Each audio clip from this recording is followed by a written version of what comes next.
દેશભરમાં 77મા સ્વાતંત્ર્ય પર્વની ઉજવણી કરવામાં આવી રહી છે અને તેની શરૂઆત સ્વાભાવિક રીતે જ વહેલી સવારે દિલ્હીના લાલ કિલ્લા ઉપર વડાપ્રધાન નરેન્દ્ર મોદીએ 10મી વખત, જી હા, સતત 10મી વખત તિરંગો ફરકાવીને કરી અને વડાપ્રધાન નરેન્દ્ર મોદીએ આ વખતે પણ પોતાની સરકારનો હિસાબ પણ આપ્યો અને સાથે જ કેટલાક પ્રહારો પણ કર્યા અને એની સાથે સાથે આવનાર ભારતનું ભવિષ્ય પણ ભાખ્યું।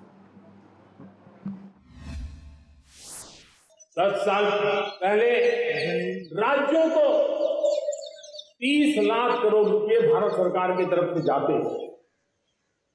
पिछले 9 साल में यह आंकड़ा 100 लाख करोड़ पर पहुंचा। पहले स्थानीय निकाय के विकास के लिए भारत सरकार के खजाने से 70,000 करोड़ रुपए जाता था, आज वो 3 लाख करोड़ से भी ज्यादा जा रहा है। पहले गरीबों के घर बनाने के लिए 90,000 करोड़ रुपया खर्च होता था, आज वो 4 गुना होकर के 4 लाख करोड़ से भी ज्यादा खर्च गरीबों के घर बनाने के लिए हो रहा है। पहले गरीबों को यूरिया सस्ता मिले, जो यूरिया की बैग दुनिया के कुछ बाजारों में 3,000 में बिकती है, वो यूरिया की बैग मेरे किसानों को 300 में मिले और इसलिए देश की सरकार 10 लाख करोड़ रुपया मेरे किसानों की यूरिया में सब्सिडी दे रहा है। मुद्रा योजना 20 लाख करोड़ रुपये, उससे भी ज्यादा मेरे देश के नौजवानों को स्वरोजगार के लिए, अपने व्यवसाय के लिए, अपने कारोबार के लिए दिए हैं। 8 करोड़ लोगों ने नया कारोबार शुरू किया है। मून मिशन की बात हो, मेरी विमेन साइंटिस्ट उसका नेतृत्व कर रहे थे।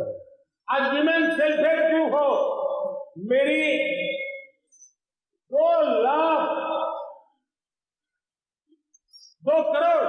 करोड़ लखपति दीदी का लक्ष्य देकर के आज विमेन सेल्फ हेल्प ग्रुप पे हम काम कर रहे हैं। हम हमारी नारी शक्ति के सामर्थ्य को बढ़ावा देते हुए विमेन लेड डेवलपमेंट के, और जब G20 में मैंने विमेन लेड डेवलपमेंट के विषय को आगे बढ़ाया है तो पूरा G20 समूह इसके महत्व को स्वीकार कर रहा और उसके महत्व को स्वीकार कर सकते वो उसको बहुत बल दे रहे हैं।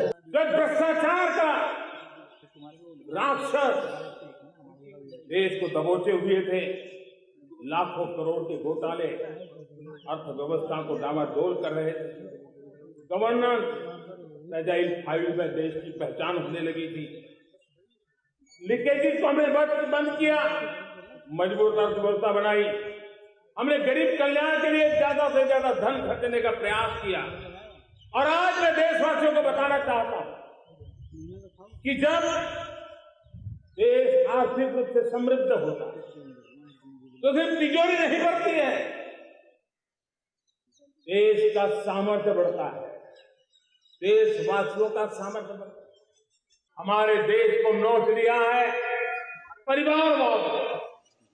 इस परिवारवाद ने देश को जिस प्रकार से जकड़ के रखा है, उसने देश के लोगों का हक छीना है। ये तुष्टीकरण ने भी देश के मूलभूत चिंतन को, देश के सर्व समावेशक हमारे राष्ट्रीय चरित्र को दाग लगा दिए, तहस-नहस कर दिया है। और इसलिए मेरे प्यारे देशवासियों, इसलिए मेरे प्यारे परिवारजनों, हमें इन 3 बुराइयों के खिलाफ पूरे सामर्थ्य के साथ लड़ना है। पिछले कुछ सप्ताह नॉर्थ ईस्ट में, विशेषकर मणिपुर में और हिंदुस्तान के भी अन्य कुछ भागों में, लेकिन विशेषकर मणिपुर तो हिंसा का दौर चला, कई लोगों को अपना जीवन खोना पड़ा, मां बेटियों के सम्मान के साथ खिलवाड़ हुआ। लेकिन कुछ दिनों से लगातार शांति की खबरें आ रही हैं। देश मणिपुर के लोगों के साथ है।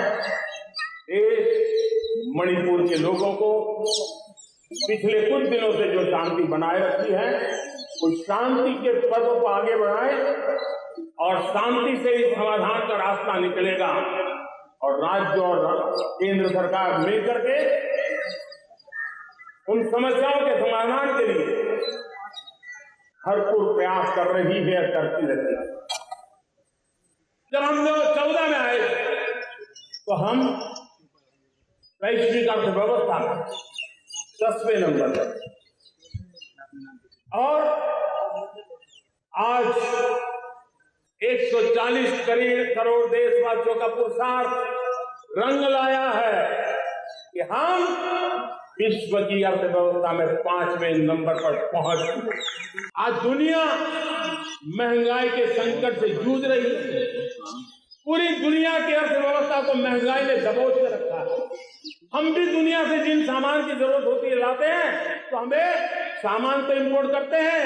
हमारा दुर्भाग्य है कि हमें महंगाई भी इंपोर्ट करनी पड़ती है, तो पूरी दुनिया को महंगाई ने जकड़ के रखा है। लेकिन मेरे प्यारे परिवारजनों, भारत ने महंगाई को नियंत्रित रखने के लिए भरसक प्रयास किए। पिछले कालखंड की तुलना में हमें कुछ सफलता भी मिली है, लेकिन इतने से संतोष नहीं मान सकते। दुनिया से हमारी चीजें अच्छी है, इतने बात से हम सोच नहीं सकते। मुझे तो मेरे देशवासियों को महंगाई की बोझ कम से कम हो, इस दिशा में और भी कदम उठाने हैं और हम उस कदम को उठा के रहेंगे। मेरा प्रयास निरंतर जारी रहेगा। અને હવે આપણે સીધા જ લઈ જઈએ અટારી બોર્ડર ઉપર, જ્યાં આઝાદીના જશ્નના અવનવા રંગ જોવા મળી રહ્યા છે।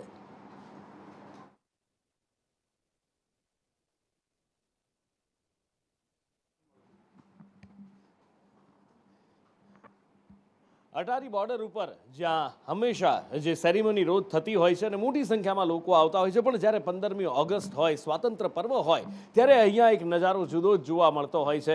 અલગ અલગ પરફોર્મન્સ કરવામાં આવતા હોય છે। હમણાં થોડી વાર પહેલાં જ અહીંયા આગળ નાચ ગાન કરી અને આઝાદીના જશ્નની ઉજવણી કરવામાં આવી રહી હતી અને અત્યારે આ બાળકોનું બેન્ડ છે એ અહીંયા આગળ આઝાદીના પર્વની ઉજવણી કરી રહ્યું છે।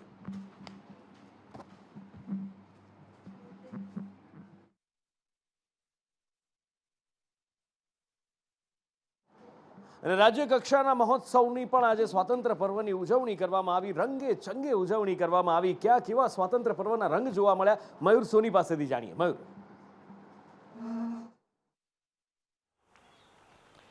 બિલકુલ નુપુર, 77માં સ્વાતંત્ર્ય પર્વની ઉજવણી દેશભરની સાથે ગુજરાતની અંદર પણ થઈ હતી। આ વખતનો સ્વાતંત્ર્ય પર્વ જે રાજ્ય કક્ષાનો છે તે વલસાડ ખાતે ઉજવવામાં આવ્યો હતો અને મુખ્યમંત્રી ભૂપેન્દ્ર પટેલે ત્યાં ધ્વજવંદન કર્યું હતું। આ ઉપરાંત વિધાનસભાના અધ્યક્ષ શંકરભાઈ ચૌધરી છે તેમણે પાટણના રાધનપુર જિલ્લાની અંદર જિલ્લા કક્ષાના સ્વાતંત્ર્ય પર્વ છે તેની અંદર ભાગ લીધો હતો। ભૂપેન્દ્ર પટેલની સાથે સાથે CR પાટીલ, ગૃહ રાજ્યમંત્રી હર્ષ સંઘવી સહિતના મોટા નેતાઓએ અલગ અલગ જિલ્લાની અંદર સ્વાતંત્ર્ય પર્વની ઉજવણી કરી હતી, તિરંગાને સલામી આપી હતી અને સાથે સાંસ્કૃતિક કાર્યક્રમ છે નિહાળ્યા હતા। આ ઉપરાંત જે બહાદુર જવાનો છે તેને પણ બિરદાવ્યા હતા। ગુજરાતની અંદર જો અલગ અલગ જિલ્લા, અલગ અલગ શહેરોની વાત કરીએ તો સૌથી આકર્ષક નજારો દ્વારકા, પોરબંદર સહિતના શહેરોની અંદર જોવા મળ્યો હતો। દ્વારકાની અંદર ભડકેશ્વર ગ્રુપ છે તેને ઇતિહાસમાં પહેલી વખત બોટમાં બેસીને રાષ્ટ્રગીત ગાઈને ધ્વજવંદન કર્યું હતું। સાથે સાથે પોરબંદરની અંદર શ્રીરામ સ્વિમિંગ પુલ જે વર્ષોથી 15મી ઓગસ્ટ અને 26મી જાન્યુઆરી છે તે દરિયાની મધ્ય જઈને ત્યાં ધ્વજવંદન કરે છે, તિરંગો લહેરાવે છે, એ પણ આ વખતે જોવા મળ્યું હતું। સતત 22 વર્ષથી આ જૂની પ્રથા છે તે યથાવત રાખવામાં આવી રહી છે। આ ઉપરાંત ગબ્બરનો ગઢ એટલે કે મા અંબાનું જે સ્થાન છે ત્યાં પણ અખંડ જ્યોત પ્રજ્વલિત છે, તિરંગાનો શણગાર કરવામાં આવ્યો હતો। 3 કિલોમીટર દૂરથી ગબ્બર પર્વત છે તેને ત્યાંથી તિરંગાના રંગની અંદર જોઈ શકાતો હતો। મોટી સંખ્યાની અંદર માઈ ભક્તો ત્યાં ઉપસ્થિત રહ્યા હતા।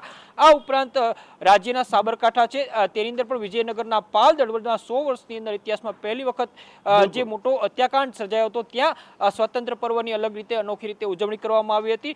સાથે સાથે રાજ્યના અલગ અલગ વિસ્તારો છે તેની અંદર પણ સ્વાતંત્ર્ય પર્વ છે તેની ધામધૂમપૂર્વક ઉજવણી કરવામાં આવી તેનું પૂર્વ। આગળ વાત કરવી છે અભિનેતા અક્ષય કુમારની। ઘણી બધી પેટ્રિયોટિક ફિલ્મ કરી, પણ જ્યારે જ્યારે ફિલ્મ થાય ત્યારે અક્ષય કુમાર ટ્રોલ થતા હતા નાગરિકતાને લઈને, પણ લાગે છે કે હવે ટ્રોલ નહીં થવું પડે। કિન્નરી પાસેથી જાણીએ। બિલકુલ નુપુર, આજે જાણે અક્ષય કુમારને એક ભેટ મળી છે સ્વાતંત્ર્ય પર્વની, એવું કહી શકીએ। તેમને હવે ભારતીય નાગરિકતા મળી ચૂકી છે। અક્ષય કુમારે પોતે ઇન્સ્ટાગ્રામ પર, સોશિયલ મીડિયા ઉપર કહીએ તો એક ટ્વીટ કર્યું છે, પોસ્ટ કરી છે। એ પોસ્ટની અંદર તેમણે એક ફાઇલ ગૃહ મંત્રાલય તરફથી જે તેમને મળી છે તેનો ફોટો શેર કર્યો છે અને તસવીર સાથે તેમણે લખ્યું છે કે દિલ અને ભારતીયતા બંને નાગરિકતા બંને ભારતીય છે. એટલે અક્ષય કુમારને અત્યાર સુધી જે ટ્રોલ કરવામાં આવતા હતા, હવે તેમને ટ્રોલ કરવામાં નહીં આવે. હવે તેઓ ભારતીય નાગરિક છે. બિલકુલ, આખરે હવે ફાઇનલી ભારતીય નાગરિક અક્ષય કુમાર બની ગયા છે.